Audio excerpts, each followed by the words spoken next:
This episode of the Golf Gambling Podcast from the Sports Gambling Podcast Network is brought to you by DraftKings. Download the DraftKings app. Use code SGP, not SGPN. Sorry. New customers New customers can score $200 in bonus bets instantly when they use code SGPN. $5 on any NFL game. Sorry, that's code SGP. This is the first show in how long? So long. We got a few more ad reads and then we'll get right into it. We're also brought to you by Game Time. Snag the tickets without stress. Use code SGPN. SGPN for Game Time. SGP for DraftKings. $20 off with Game Time. Also, we are brought to you by Underdog Fantasy. Play the underdog pick 'em. 5 picks can win you 20 times your stake. Promo code SGPN at the Underdog Fantasy. $100 deposit bonus. Finally, we're brought to you by Hall of Fame Bets, the sports betting research platform for parlays, player props, and game line.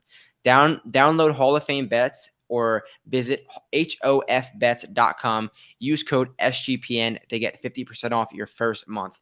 Got a bunch of different names, a bunch of different promo codes, SGPN, SGP, SGP. I know it's a lot, but we're back. We are back. Golf Gambling Podcast, Fortinet Championship. I know it feels like it's been 2 years since golf has been. It's been literally 3 weeks, and I've been itching to get back here, back to talking about golf on a weekly basis, back to providing you guys winners. I am so excited for this year because we had it could have been better, and it was already good last year. And I just cannot wait to give you guys some insight, answer questions, and whatever it may be to make this season, this fall swing, as awesome, as profitable as it could be. So let's not waste any more time. Let's bring up the DraftKings slate. Let's talk about some guys who I think can make me money this week. And we will start with the double-digit guys. We got Cam Davis at 10-1, Stephan Jaeger 10-2, JT at 10-5, and Max Homa at 11K flat. So let's talk about Max Homa at literally his peak of his golfing career. I guess his peak of his DraftKings golfing career. He is the 2-time defending champ, back for another three-peat, which is not very common on the PGA Tour. Many guys don't ever do that, but Max Homa is back. And would he be back if it was a three-peat? If he wasn't going for the three-peat, I'm saying probably not. But here we are with him going for it. Now, the question we want to ask ourselves: what do we need for Max Homa to pay off at 11K? I would say probably a T5, T6 finish with the rest of your lineup caking out perfectly. Will Max Homa win this golf tournament or finish out of the top 5? I don't believe he will. Now, Max Homa was very lucky to win this golf tournament last year. Yeah, he played great golf, and the golfing gods were in his favor. If you don't know what happened, basically he was down on the 18th hole. Danny Willett was going to win this golf tournament. Danny Willett needed to make a 3-foot putt. Max Homa needed to chip in from off the green. Max Homa chipped in from off the green, and Danny Willett missed his 3-foot putt. Go watch the replays of that Fortinet Championship final round. It was truly, if you had Danny Willett, that was actually the worst beat of the season, and it was in the initial week of the season. So he had needed a lot of luck to win last year. He's not going to win this year. I don't think the play at 11K is a good one. Let's talk about Justin Thomas So Justin Thomas at 10-5 playing some pretty poor golf is here because he needs to find some smidgen of form before the Ryder Cup in a few weeks. Look, no one's going to play Justin Thomas at 10-5. This is a horrendous field. This is a golf course that doesn't lend itself to too much trouble off the tee. This is a golf course that will allow Justin Thomas to have a ton of golf shots inside of 150. He's putting on POA, a surface he hasn't seen since last year at this time. I think it's the perfect storm to play Justin Thomas and him to pay off for you. I think Justin Thomas can finish inside the top 10 in this golf tournament. Is that a bold take? Yeah, it might be.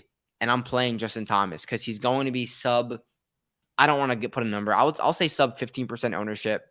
People are going to go to Stephan Jaeger. People are going to go to Max Homa. People are going to go to Cam Davis. I think Justin Thomas is the odd man out in this range. And this is a DFS game that you're going to want to avoid some chalk in some spots. And I think Justin Thomas is the play up here for multiple reasons. I think he's going to get a lot of wedges in his hands. I think people are going to avoid him.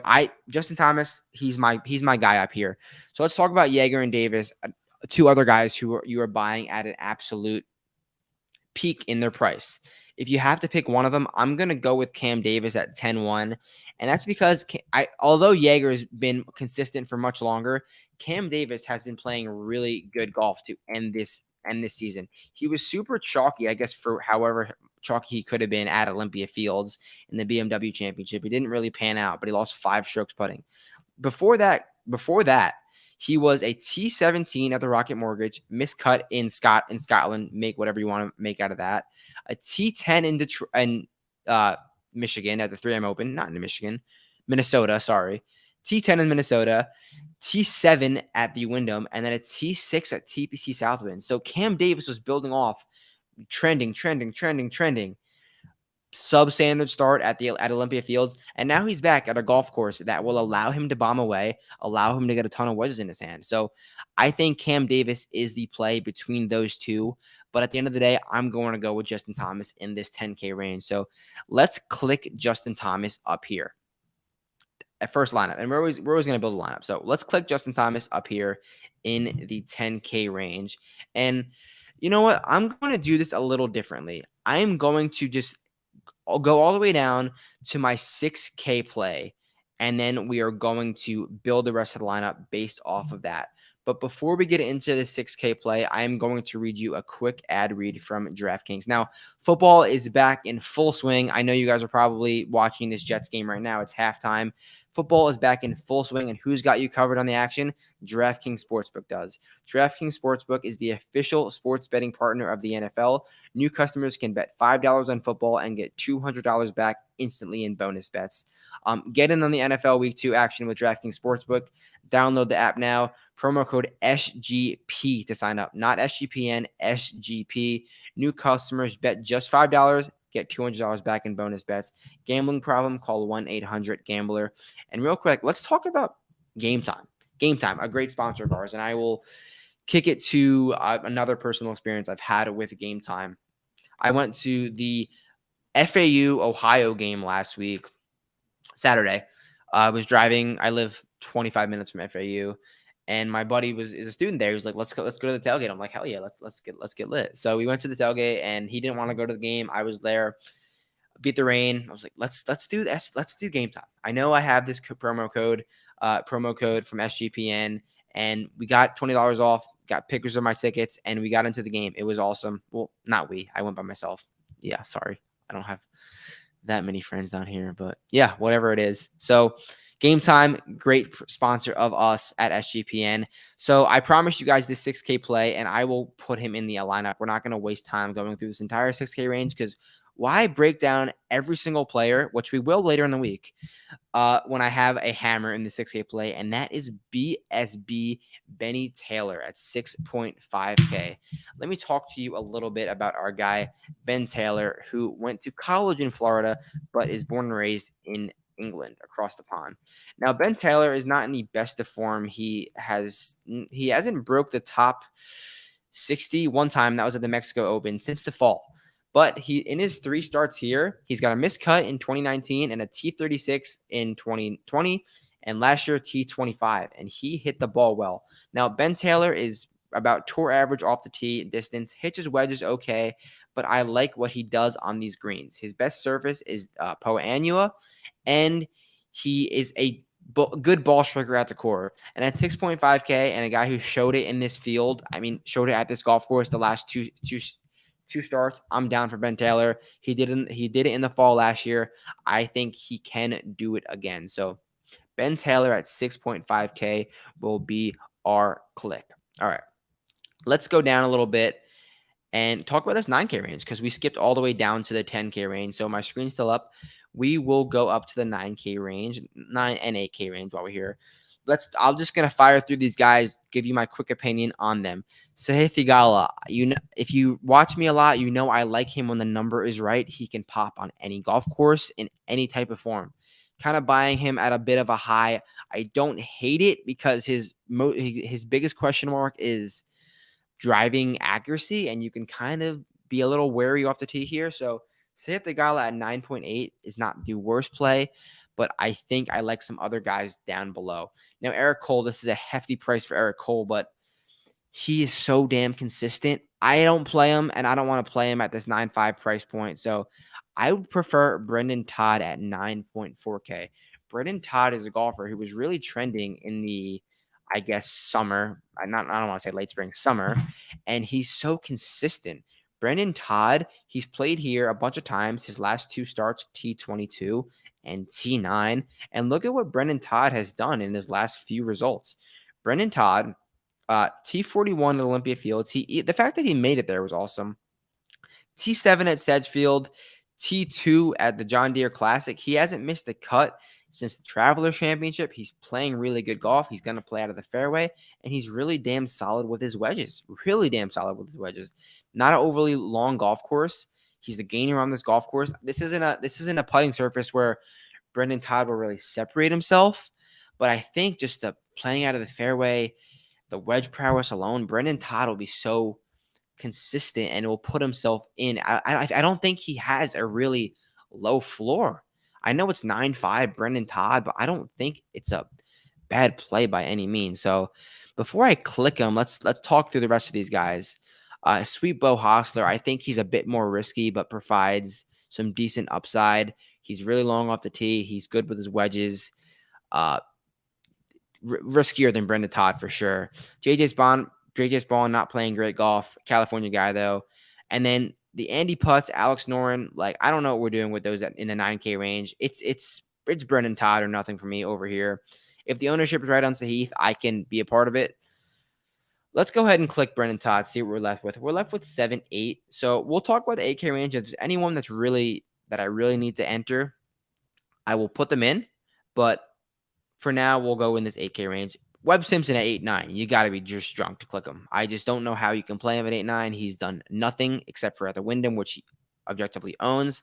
Now, Akshay Bhatia, 8.7K. Play the best plays. Akshay Bhatia is one of the best players in this field, and that's for multiple reasons. He checks so many boxes.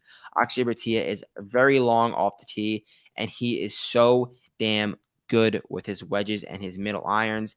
The only surface he gains on is POA. He's objectively horrible across any putting surface but POA. He won in California 2 starts ago. He has got a T9 at the Barbasol Championship. He does really good in these really bad fields, I guess you could say. So Akshay Bhatia, he's going to be owned for sure. But this might be this might be a situation where you got to eat the chalk. Play Bhatia, 8.7K. Let's see what happens if we do click his name. We're left with 7.4. I think we could do that. Shit, I didn't mean to do that. So for now, we'll click Bhatia. We'll eat the chalk, and then we'll talk through the rest of this 8K range. Justin Suh, he's going to have to gain 1 million strokes with his putter, and that's the same thing with Taylor Montgomery. Will he gain 1 million strokes putting? Maybe. Now, Mark Hubbard, 8.3K. He's kind of burned me the last few weeks I've played him. I think he'll be in my player pool, but I don't know if he's when I enter him in this lineup. His last start at TPC Southwind, he lost 8 strokes off the tee, which he's by no means a good driver, but 8 strokes off the tee is a bit absurd. He's played at the Fortinet Championship 8 times. He's only missed the cut twice. So he's got good upside here. He really likes his course. T21 last year, T16 the year before that. He's going to gain on approach. He's going to gain on the putting surfaces. That's Mark Hubbard's DNA. I think I'm going to play him, but I don't know if I want to enter him in this lineup. But I think Mark Hubbard is a decent play at 8.3. He is. Yeah, 8.3. And then Matt Kuchar. Let's talk about this Matt Kuchar, Doug Gim, Kevin Stroman range. Matt Kuchar, a guy that you know what you're going to get. Kind of like Brendan Todd. He's going to play out of the fairway. He's going to hit his wedges solid. At 8.1K, when Cooch gets hot, we see him in this like 9.5 range. And there's by no means should he play bad at this golf course. This is a golf course that's very straightforward, meaning straightforward on what it demands. And Kuchar does that. He's played here 4 times, missed the cut once. He finished 12th here last year. Yeah, at 8.1, I think Kuchar is solid. I'm not a Kuchar guy either. I don't just go around playing Kuchar. I think it's kind of dumb if you do that. But in this field, this price point, I think Kuchar's a solid play. He missed 1 cut. His last missed cut was in June. I think this is a good play at 8.1K. And then Gim provides I don't even know if Gim provides more upside, but he definitely provides more risk. So I think Kuchar is solid. And then Streelman, you know what you're getting with Streelman, but I think Kuchar has a higher floor at 8.1K. So if we click Kuchar, I think, are we left with a 6K name? Let's see if we click Kuchar. Yeah, I don't know if I want to do that. I think we'll do the body of thing, find someone in the 7K range. Okay, before we get to the 7K range, we have one more ad read. Let's talk about Hall of Fame bets. Hall of Fame bets. I mentioned them at the top of the show. Win bigger by betting smarter this NFL season with Hall of Fame bets, the sports betting analytics platform for parlays, player props, and game lines. Research every NFL, NBA, MLB, and soccer bets with historical stats and data. You enter any parlay idea into the Hall of Fame bets, a revolutionary parlay optimizer tool, and it'll give you hit rates breaking down leg by leg. Super AI, computer driven. Like, this stuff is just above my pay grade. So Hall of Fame bets, sort all players by hit rate for any bet to learn which players are hot and which picks have value. Stop betting in the dark. Join over 30,000 users researching with Hall of Fame bets to craft more intelligent, data-driven parlays. Download the Hall of Fame Bets app or visit hofbets.com and use promo code SGPN for 50% off your first month today. Finally, Underdog Fantasy, one of my favorite platforms. Underdog Fantasy has a way to play alongside your favorite football team all season long. With their fantasy pick'em game, you pick between 2 to 5 players, select whether they go higher or lower on one of their stats, then do what you usually do on your Sundays, watching the games all day long. Win up to 20 times your money in a single game by going 5 for 5. I got a bet going right now, and the third quarter has already started, so we'll wrap this up soon. So, yeah, Underdog Fantasy, promo code SGPN, $100 deposit bonus. That's promo code SGPN. So let's go to the 7K range, talk to you about some golfers that I feel like can have success. Peter Quest, a bomber who has shown success, but let's take a look at Peter Quest. So he came onto the scene and showed a lot of success. He played here once. I'm surprised he played here once. He played here in 2020, which is basically nothing. But since he came onto the tour, which was at the TPC Craig Ranch, was when he kind of came onto the scene, T14. He's played 1, 2, 3, 4, 5, 6, 7, 8, 9 times, missed one cut. He was gaining a lot of strokes off the tee, but he kind of lost it. Maybe he was riding a little bit of a heater. I will go without the Quest thing for a little bit. Who is a good play in this 7K range? Let's take a look at Sammy Stevens. Sammy Stevens, a ball striking bastard. Stevens. So what has Stevens been up to? Because we got to find someone down here. Sammy Stevens, 37th at the TPC at the FedEx State Shoot at TPC Southwind. Played here once, missed the cut. But let's see what Sam Stevens does really well. He hits his long irons well, and he's long. So being long is good for sure. And he's really decent on POA. He's long and he's a good putter. I think Sam Stevens at 6.76 is a good play. You're not going to check every box in this price range. I don't really want to dig into the 6K range either. So let's see. Sam Stevens, he provides upside too. He's finished T10 multiple times last season. Okay, Sam Stevens, 7.6. Now we have one play to make. Charlie Hoffman was number 1 in my model. Number 1 in my model, and that had to do with approach play, wedge play, basically, and POA annual putting. But I think the play is actually Matthew Neesmith at 7.2. Now, Matthew Neesmith was injured a lot this season, and he came back mid to late season and I don't want to say he lit the world on fire, but he showed a lot of upside, and he showed a lot of ball striking upside. So since Matthew Neesmith came back, when Matthew Neesmith came back, he was losing strokes all over the place, off the tee on approach, and then something clicked after his Zurich Classic performance. He finished 4th with his partner, and then after that, he gained ball striking every week but 2. That's 1, 2, 3, 4, 5, 6, 7, 8, 9, 10, 11, 12 starts, and he gained ball striking in 10 of those starts. Gained ball striking in 10 of those starts after losing basically every week before that. So that ball striking upside, he's a veteran on tour. He's been on tour since 2012. He knows his way around here at 7.2. Matthew Neesmith is a guy who provides top 20 upside for sure. And I think that's what we need to cap off this lineup. So that about does it. 20 minutes. You guys will find me tomorrow night, Wednesday night. Same deal. Any questions, DM me on Twitter, and I will see you guys soon. Thanks for listening.